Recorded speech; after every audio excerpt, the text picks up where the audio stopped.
je n'ai jamais arrêté d'écrire.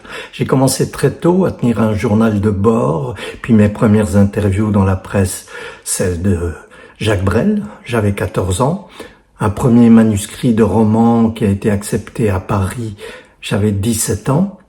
Et puis, j'ai commencé une carrière dans les médias, radio, télé. Et j'ai mené donc de front le côté public avec la radio, la télé, la scène, les réseaux maintenant, et le côté plus intérieur, plus intimiste avec l'écriture.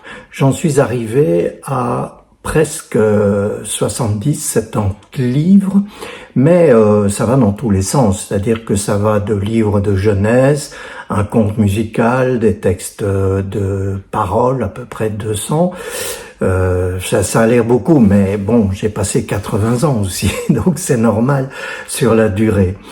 J'ai écrit évidemment beaucoup de poèmes et je continue à le faire avec des haïkus quotidiens sur les réseaux ou en télé et en radio, où je suis toujours.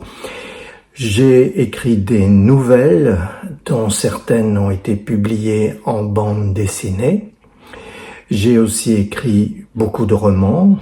J'ai aussi écrit beaucoup d'essais sur la langue française en particulier, puisque pendant plus de 20 ans, j'ai présenté le jeu des dictionnaires qui tournait précisément autour des mots, des expressions de la langue, une chose qui passionne en général ceux qui écrivent, parce qu'il faut utiliser le mot juste et suivre l'évolution pour qu'un public nous suive ou qu'un public sache qu'on change de vocabulaire, de manière de parler ou d'écrire.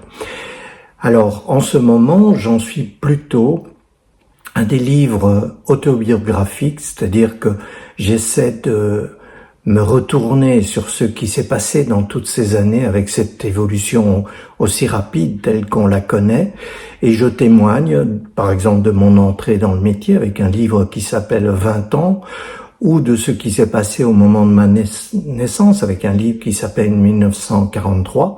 Et puis je commence là l'écriture d'un livre qui pourrait s'appeler La métamorphose amoureuse et qui raconte un choc amoureux, un coup de foudre que j'ai eu vers 30-35 ans et qui a modifié complètement ma façon d'être, ma façon d'exister, ma façon d'être au monde dans l'écriture et vis-à-vis des autres.